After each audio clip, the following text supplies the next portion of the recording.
Hey everyone, it's just gonna be me today. We'll see what happens. It'll probably be a shorter show. I'm gonna cover today's slate, and I'm gonna talk a little pick six, and I'm gonna talk about the DraftKings FFWC. That's the first thing I'll do. Is we'll talk about the DraftKings Fantasy Football World Championship. I was just there in Nashville. Got back this morning. That's probably why. Well, I'd say that's why I look a little rough, but I just look a little rough in general sometimes. Basically, the DraftKings Fantasy Football World Championship, it's kind of like a tournament you have to win an entry into.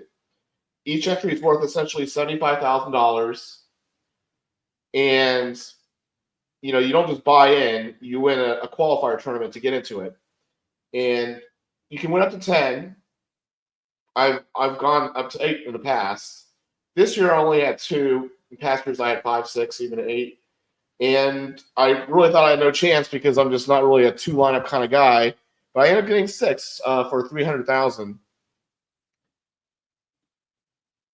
I already got a question. Who should I start, Bowers or Addison?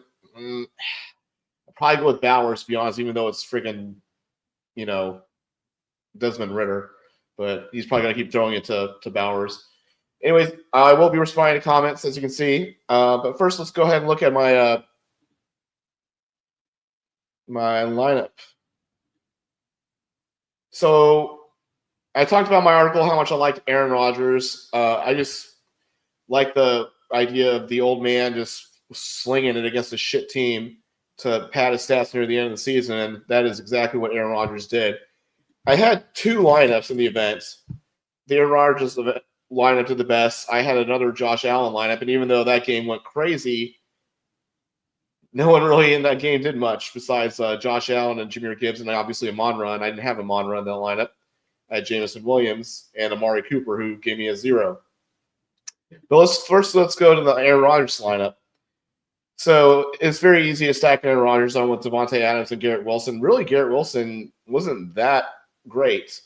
But Devontae Adams, who was my slate breaker, if you guys watched my Sunday morning show I did with Alex, he sure enough broke the slate, and that was great. And then there's a question of who do I want to bring it back with. And these 200 entry events, I tend to like really stacking because it's more about just getting that right stack and not trying to get every single random perfect guy from every game. So I went with Brian Thomas Jr., which was great. And I probably should have also gone with the tight end, Brenton Strange. That's who the winner ended up going with. You can see he did Aaron Rodgers double stack, and he brought it back with Brian Thomas and Strange. And Strange was pretty popular, but I ended up going with Ferguson, who was kind of contrarian. I really liked Ferguson. He's, finally was back, and he was kind of cheap, and I thought he had more of a ceiling, but he sucked. And that's probably why I got 6th instead of 8th. And then after that, it was just a matter of, using random guys. I like the idea of having an expensive defense, and I was kind of right about the Broncos. And I mainly just filled my running backs with chalk.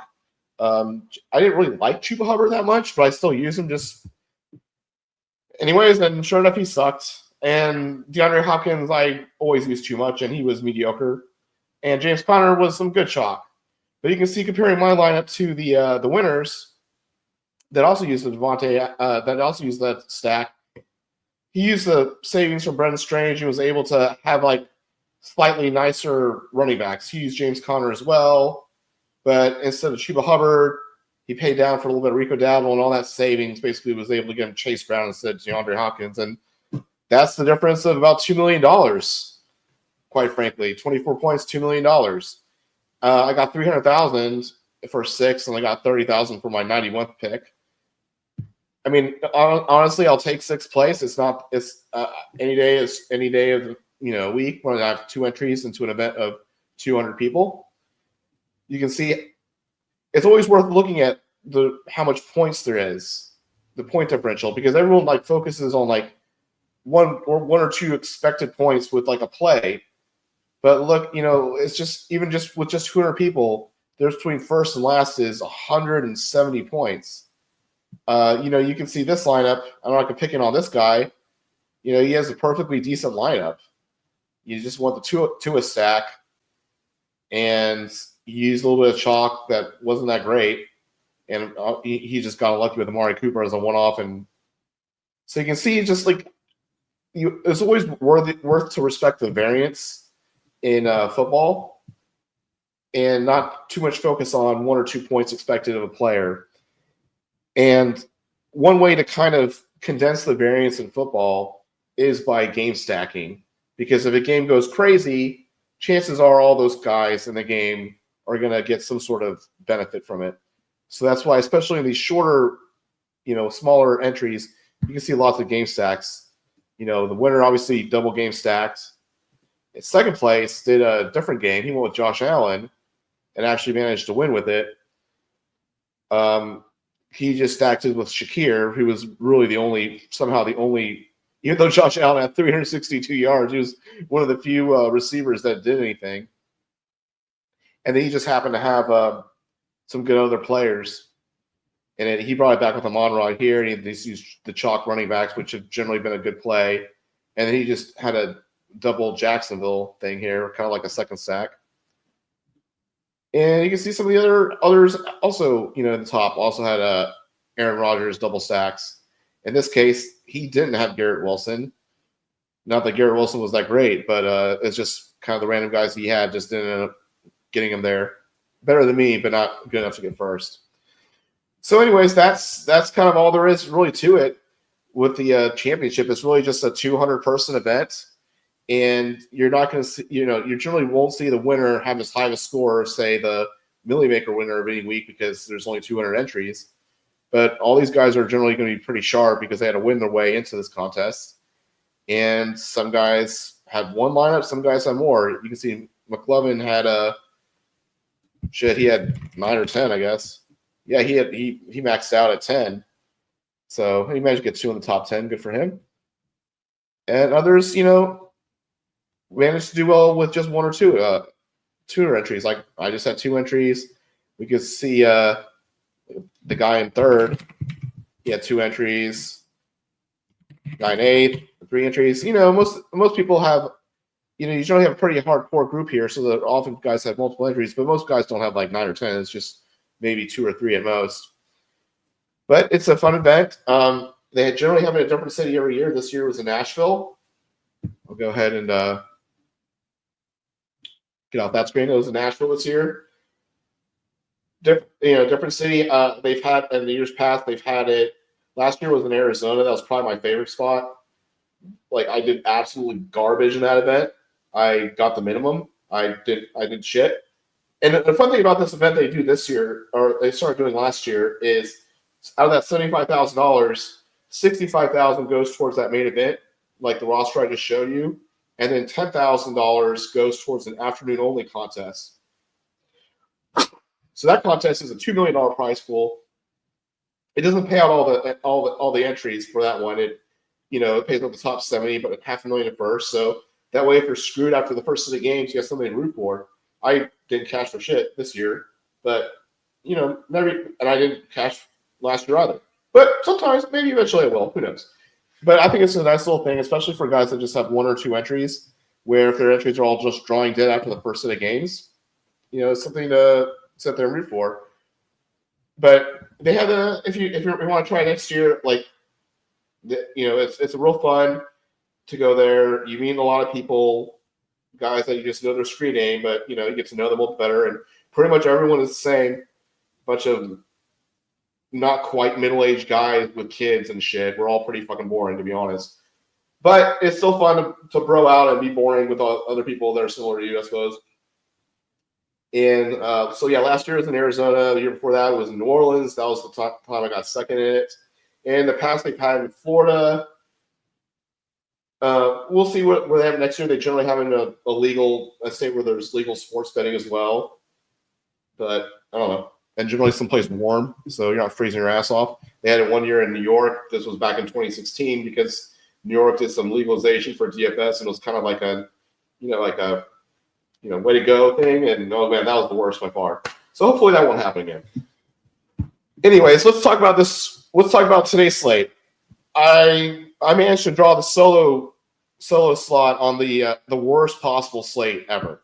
Like this is beyond. I don't know what to say. Like these are just two trash freaking games, and it's not even like sometimes they're trash games and I like them. These are just trash games and I don't like them, but I'm still gonna play them, and it doesn't really matter what.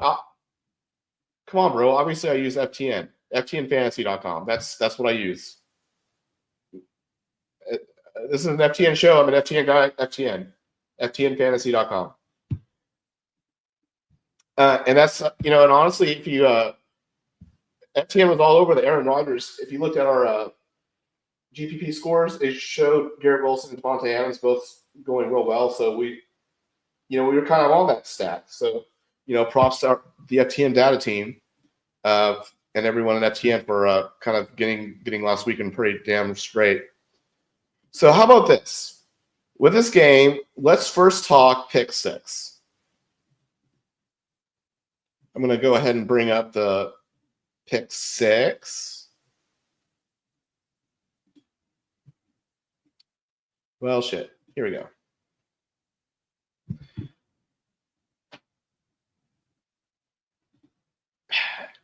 I would love to say like I love a play or not, but I don't really. Let's go in. Let's just bite the ball. Like I think the Chicago Minnesota game is less shitty than the Atlanta Las Vegas game. So let's just go ahead and talk about this Atlanta Las Vegas game. I will say, interesting. I was going to talk about how much I like the under on Sincere McCormick, but it looks like they took that away because I just don't trust that Sincere McCormick really is going to be getting some sort of bell cow feature. You just can't really trust the Las Vegas coach. He just doesn't really. He just will change his mind mid-game. So I'm really wouldn't go there, but I would take them less if it goes back to 6 yards like it was before. In general, I kind of like Cousins less and Desmond Ridder more, just because there's just something about this game that it screams like that Atlanta's going to be trying to be like calm and rush the ball. So like I'm not going to be taking. Bijan's number is kind of high, but I still would probably lean towards taking the more on it.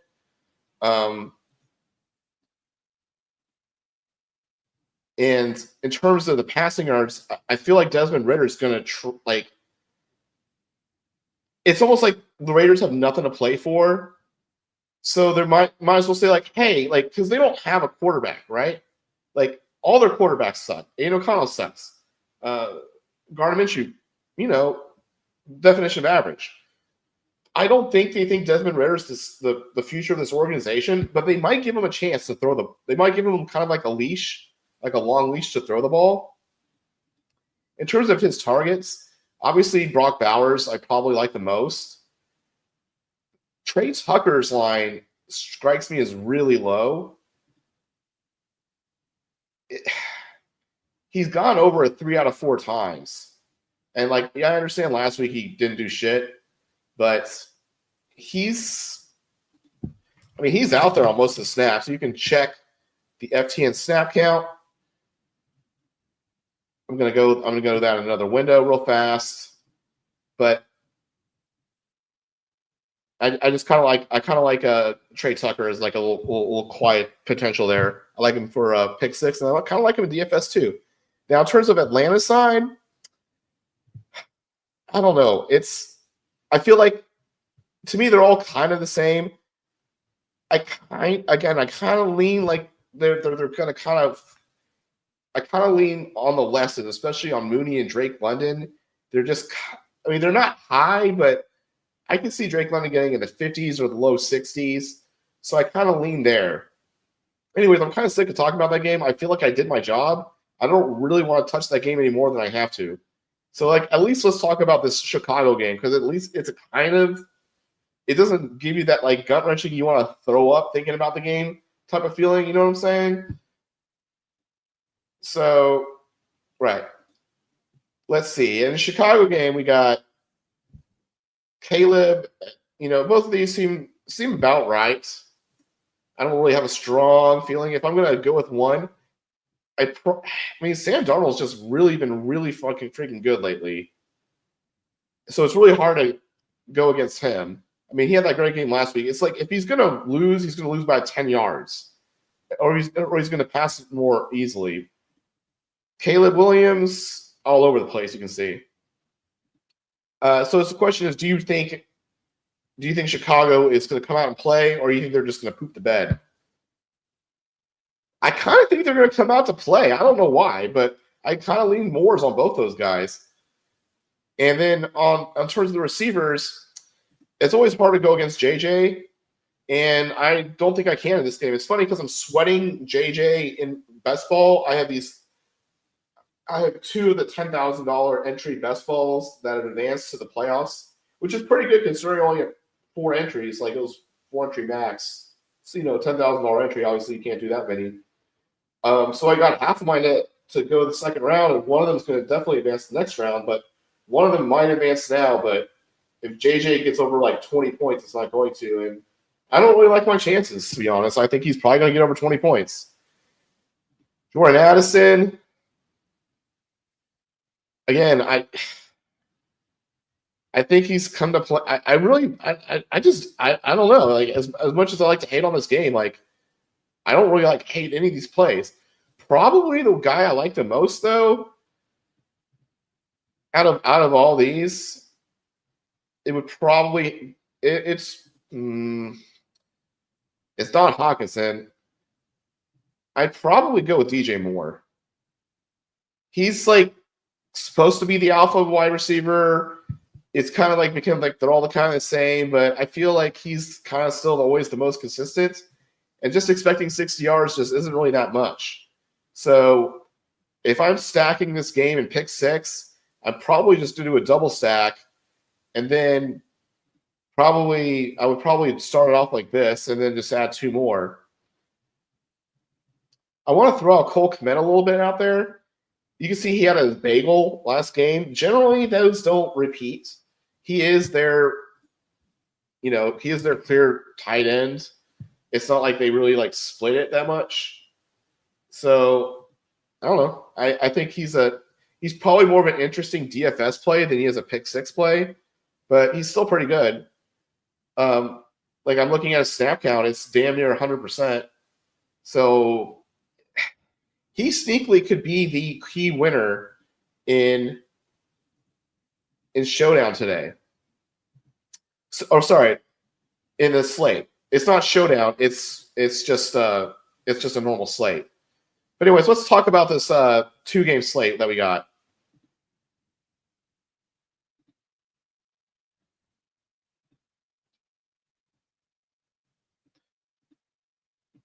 So something we generally like to do is talk about the chalk lineup. And it's really hard to talk about a chalk lineup when you just have 2 games and the games are all filled with shit players, and the players really aren't that expensive. So I think let's start with the running backs. I think people are going to want to click on those 2 guys because those are the only 2 running backs that don't have a question mark or don't completely suck. So I think that's pretty obvious. Here, I think people are going to want to have JJ, but they may not be able to afford him. So let's start. I think it just depends on who they are, else they have in their lineup. Now, I think everyone is either going to go to Hawkinson or Brock Bowers. So let's start with the Brock Bowers lineup. They might actually go with Desmond Ridder because he's cheap. And then they're probably going to have to show Kobe Myers. And at that point, let's just say they throw in JJ, then they're going to kind of use a mix of these small guys. If they don't have JJ, they're probably going to use a bunch of DJ Moore, Drake London, and maybe one cheapie. I don't know. They might just go. So this is, as you can see, kind of the. I can see Ray McLeod being kind of popular in this type of build, and then you can see maybe they go with McCormick, or maybe they go with Hawkinson, something like that. So this is kind of like your chalk-ish Desmond Ridder lineup, and you can see it doesn't have JJ in it because it's not easy to afford Justin Jefferson unless you use some real shit players. If you use all of the okay players, you're generally not going to be able to afford them. So you kind of have to really kind of get in the mud a little bit more to afford them. So again, that was a Desmond Ritter. Let's go ahead and go with like what the chalk Justin Jefferson lineup would be. And I think they would probably, in this case, not have Brock Bowers. They probably go with Hawkinson. And let's just say they're going to use those guys still. You see, this one's not going to have as much of these. They'll probably have Myers. They'll probably use, what's the better defense? Maybe they'll use the, let's just say they use the Raiders defense, or sorry, the Falcons defense. In this case, they're going to have to go a little bit more into the muck. So I kind of think people aren't going to use as much Darnold as you think they would. They're not going to use this kind of like high-powered offense as much as you think they are, because people are going to try to stay out of this under 4K crowd, and that's perfectly reasonable, to be honest. So the question is, how do you get different? Well, I think one way to get different is at tight end. I think Cole Kmet makes an interesting tight end. After, like I just showed, he basically plays every snap, and he had a bagel last week. But again, Chicago just kind of pooped last week. Don't read into it too much. Otherwise, he's solid. So I think Cole Kmet as a way to pay up is an interesting idea. Another idea I had is Trey Tucker. He's all over the place, and people don't like all over the place. But guess what? When it's just 2 games, you need to be all over the place. So I think using one or both of those guys and then paying up for JJ is a way to get different compared to the chalk lineup that's probably not going to use them.